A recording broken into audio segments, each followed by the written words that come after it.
Pemirsa, kita masuk pada sesi kedua setelah sejenak menikmati air minum dari Ibu Guat. Bu, kita mau cerita tentang situasi Ibu sekarang nih. Ya. Bahwa tadi itu pensiun pada tahun 2014 ya Bu ya? Betul. Sampai dengan sekarang 2025 berarti sudah 11 tahun. Ya. Apa yang Ibu lakukan Bu? Di masa pensiun, dengan kegiatan apa Bu? Ya. Tidak ada spasi waktu dari saya pensiun sampai saat ini. Karena saya tetap beda ya.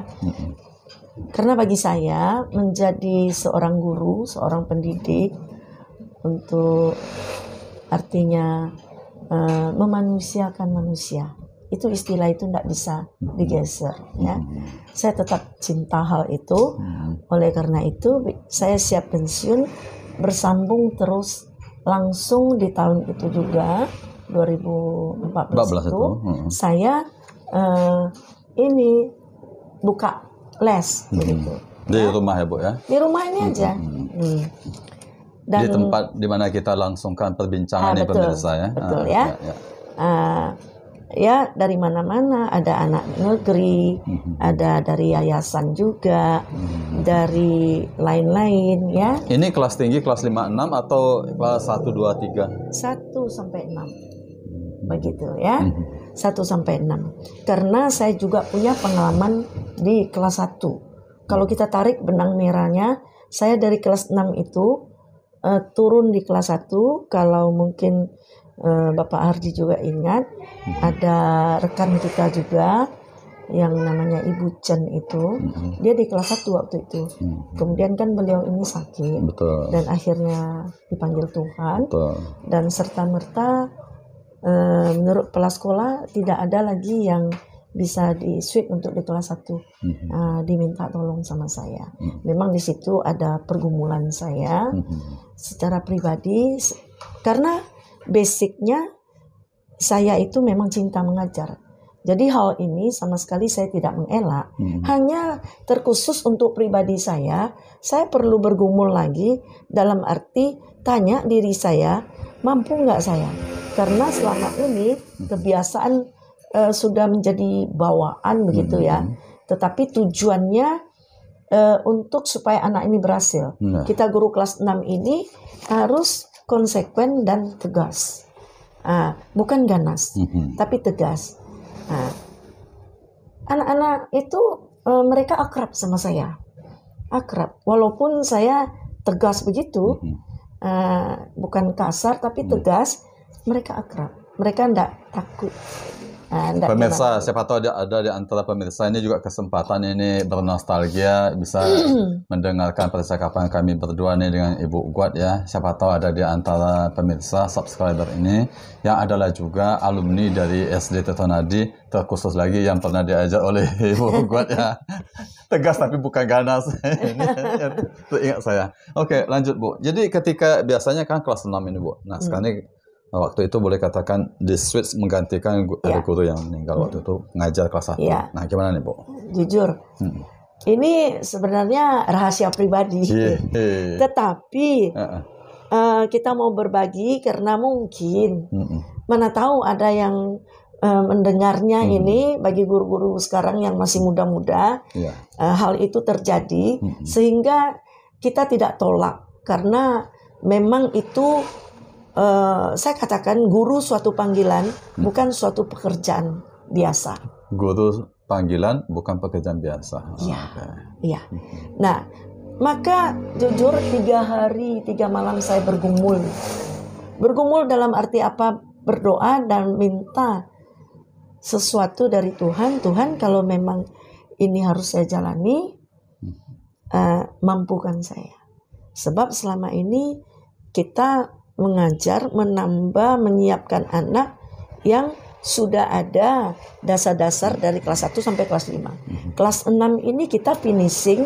Finishingnya tentu memang butuh ekstra keras. Dan sekarang kita tahu-tahu terjun bebas, bukan terjun payung.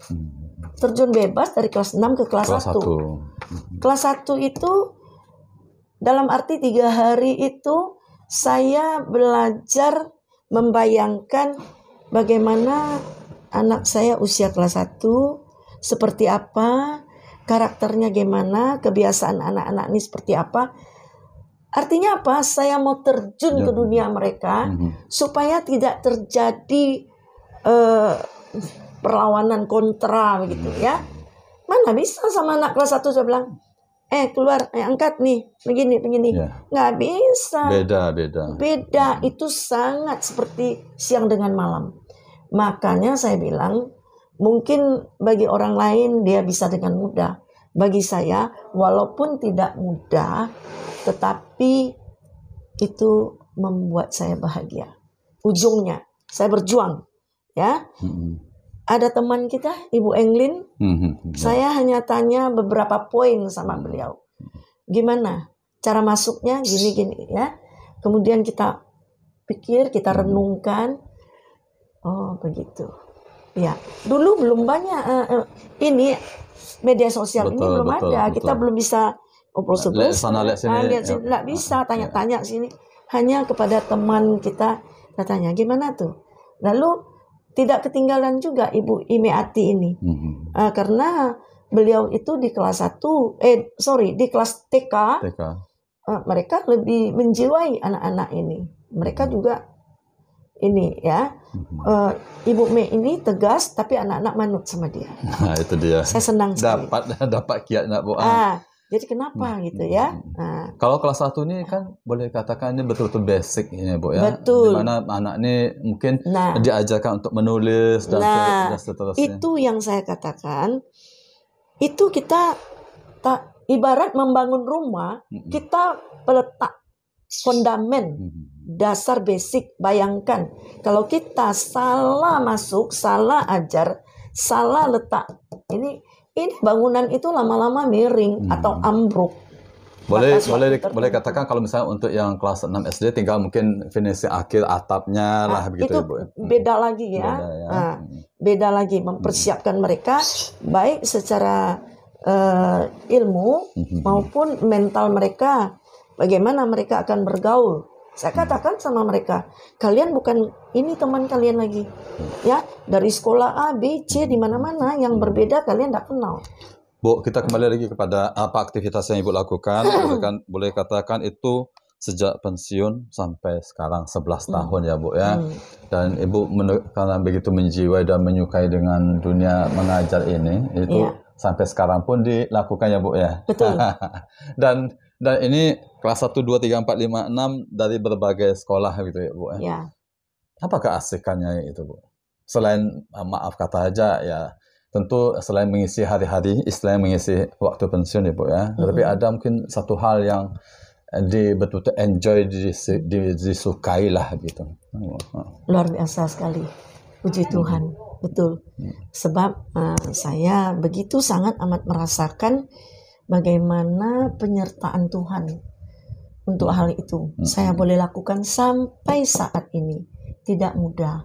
Kalau Bapak Hardi boleh tahu, saya sampai saat ini itu saya bukan mengajar anak SD kelas 1 saja.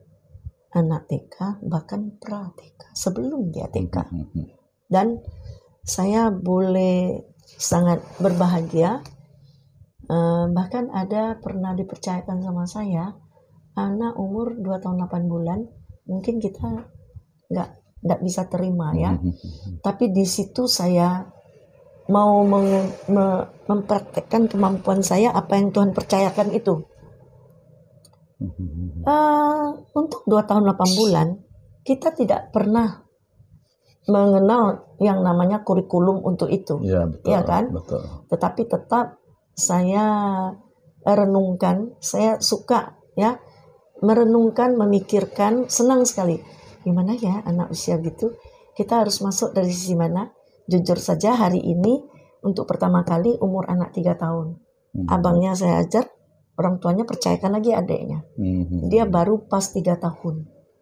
Ya. Nah, kalau boleh saya sampaikan, Sabtu ini saya free biasa. Tapi jam 8 tadi saya sudah pergi untuk mengajar anak yang umur 3 tahun tadi. Nah, Bu, kelas 1, 2, 3, 4, 5, 6 nih.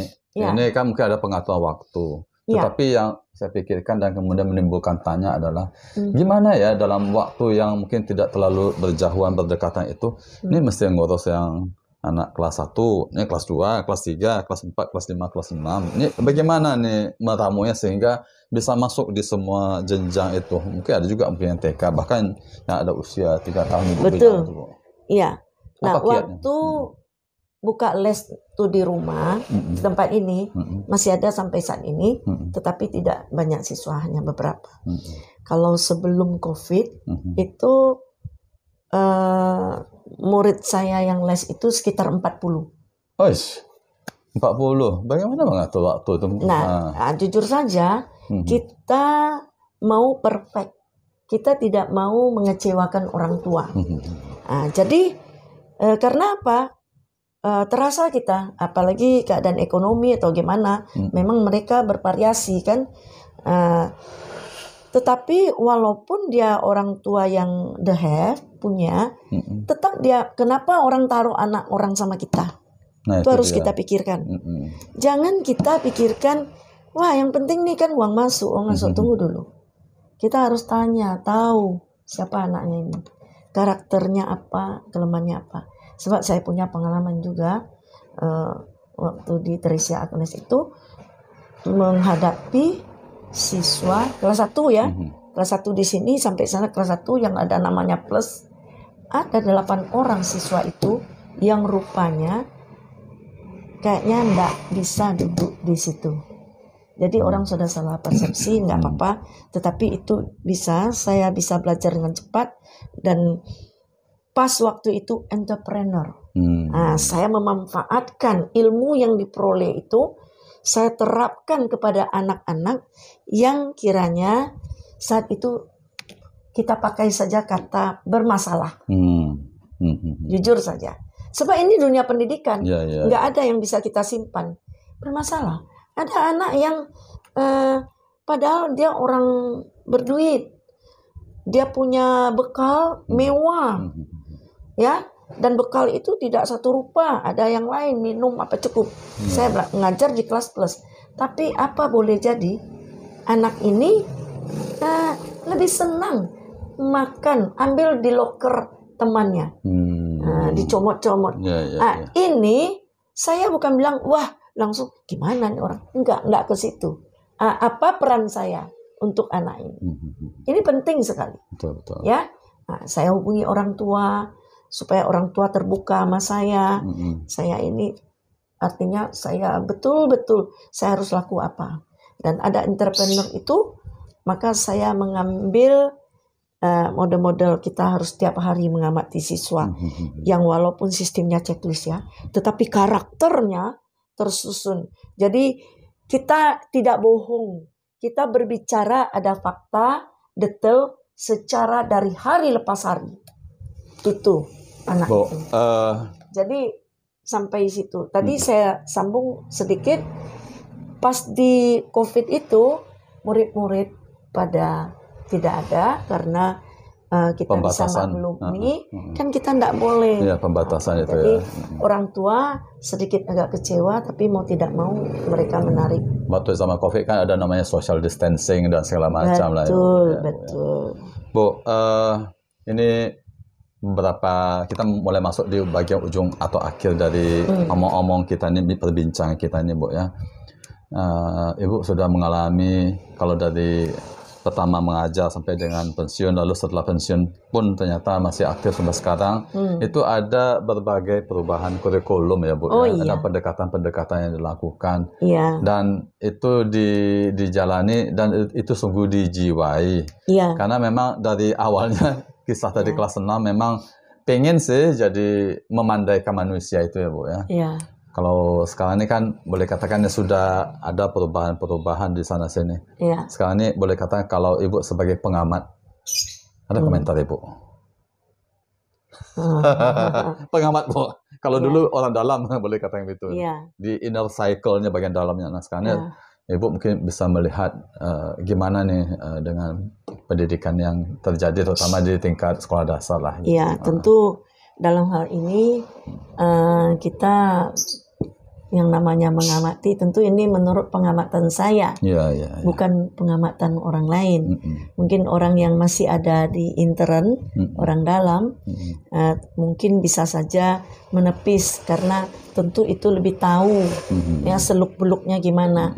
Kalau ngamati, biasa yang teramati, kalau saya melihat si Bapak Ardi, saya lihat luar aja tampilan global. Tapi dalam gimana? Ya. Tapi kalau kita lihat secara menyeluruh begitu, kurikulum demi kurikulum sering sekali berganti sampai sekarang yang kita namakan kurikulum merdeka. Apapun lah istilah kurikulum itu, kalau bagi saya hendak ambil pusing, ya. Tapi yang saya mau kaidah mengajar itu, kaidah untuk mendidik anak itu nggak boleh ada sesuatu basic yang saya rasa yang namanya mendidik itu nggak boleh beranjak. Dia beranjak bukan tidak boleh ini ya. Ada sesuatu yang betul-betul mendasar basic. Nah, dia akan beranjak pelan-pelan memang seiring perkembangan zaman. Nah, sebab kita kan dari SD juga melihat gimana guru kita ajar kita ini. Apalagi ada cucu yang sekolah juga. Gitu ya, cucu sekolah juga. Jadi begini, saya ambil contoh ringan saja. Misalnya di kelas 2 nih, anak-anak harus pandai kali-kali, kan begitu. Tetapi gimana ya? Itu seolah-olahnya dituntut aja ke anak. Jujur aja. Dituntut ke anak. Saya melihat agenda. Hafalkan kali-kali 2 dan 3. Besok ibu panggil satu-satu. Gitu aja. Kan gitu. Jadi saya renungkan.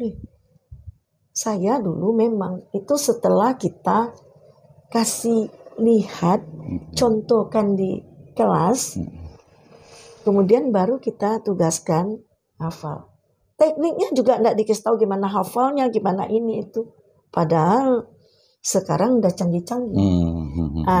Sedikit saja saya jujur katakan, guru-guru sekarang sebenarnya lebih mudah untuk mempelajari gimana memandaikan anak. Berbeda dengan kita dulu, kita peras pikiran kita dan kita lakukan, kita coba begini, kita coba begini, kita coba begini. Mungkin Bapak Ardi masih ingat kalau saya mengajarkan rumus di kelas 6, jadi ada hubungannya nanti ini. Saya tidak katakan anak, hafal tuh rumus volume itu ya, 5 segitiga, prisma, 5 ini, 5 itu, 5 segi 4. Tidak begitu. Ya, kita kan ada ruang workshop. Saya suruh anak. Saya tidak katakan sama anak waktu itu masih di kelas 6 saya. Anak-anak, kalau rumus 5 segi 4 ini, luas alas kali tinggi per 3. Saya enggak kasih tahu itu. Saya enggak bilang itu. Saya pertamanya yang sederhana memang membuat kubus. Dia punya jaring-jaring, mungkin balok, kemudian limas ini boleh, itu menurut apa yang kita ini ya, buat jaring-jaringnya buat apa, dan kita berpraktek. Dan akhirnya anak ini yang mengatakan, saya tinggal sedikit aja, gitu ya. Kalau sekarang berbeda ya, Bu? Berbeda. Jadi, kejar target. Apakah dulu itu tidak kejar target? Kita dituntut untuk anak pertama lulus 100%. Kita mau menjadi, maklum ya, kepala sekolah dulu, mungkin Bapak Ardi tahu. Kita mau tetap jadi yang the best. Pokoknya Tirtonadi itu nggak boleh bergeser lah. Betul. Pertahankanlah itu. Jadi suruh anak bawa pasir apa. Betul. Sampai mereka yang mengatakan, oh begini.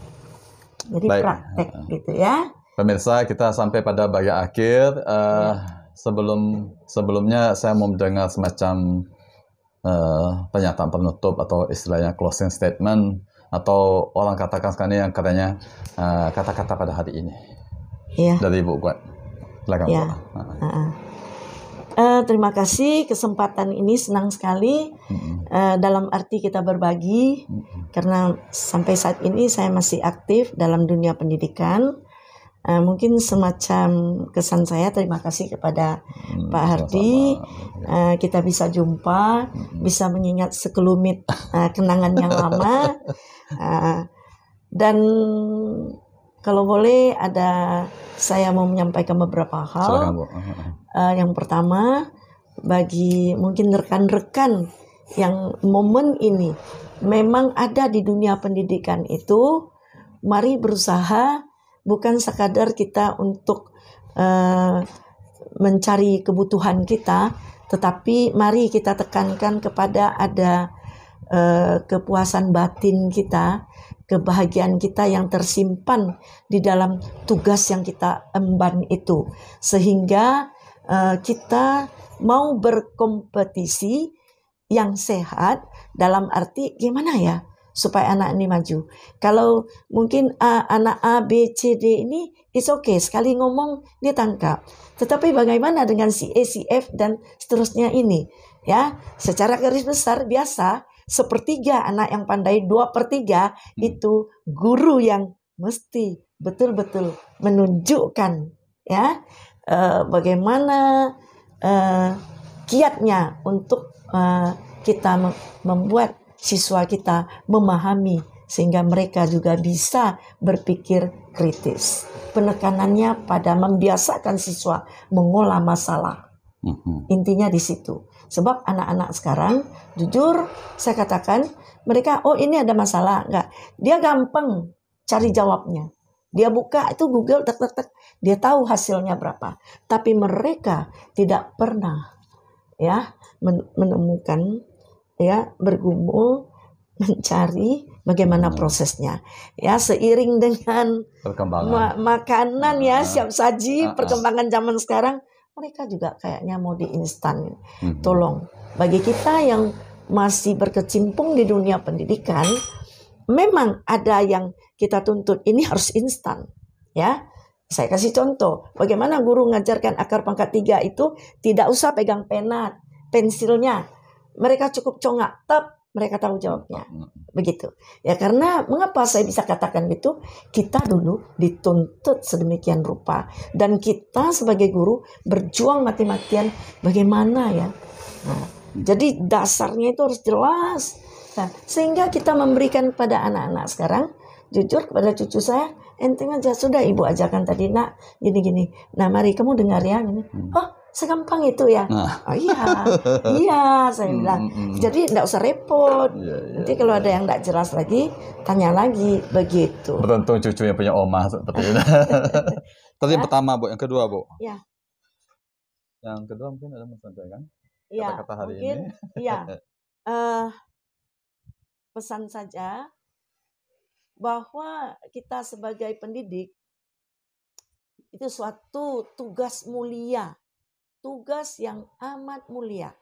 Sekali lagi kita dipanggil oleh anak-anak kita, istilah panggil ibu, miss, mem, apapun itu, tapi ingat pada dasarnya guru.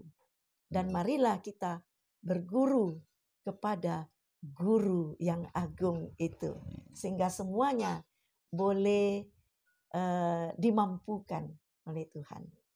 Akhir kata, Tuhan Yesus memberkati. Baik, terima kasih banyak kepada Ibu Guat yang sudah menyediakan waktu ini. Ya. Beberapa kesempatan untuk mencoba mendapat waktu yang cocok untuk itu sampai akhirnya dapat teringat ucapan terima kasih. Ada pembelajaran di dalam kesempatan ini dan kiranya itu kalau bagi para alumni kesempatan untuk kangen-kangenan lewat media sosial YouTube kita, Bu, channel Cok Hardi juga ada yang kiranya berguna untuk mereka yang punya latar belakang atau yang sekarang ini menjadi seorang guru. Setidaknya dari pengalaman Ibu Guat ini, mana bagian yang bisa kiranya digunakan ketika akan bergerak di dalam lokal belajar, rombongan belajar, dalam kelas begitulah. Seturut dengan perkembangan waktu. Ucapan terima kasih. Pemirsa, kita akhiri perjumpaan pada hari ini.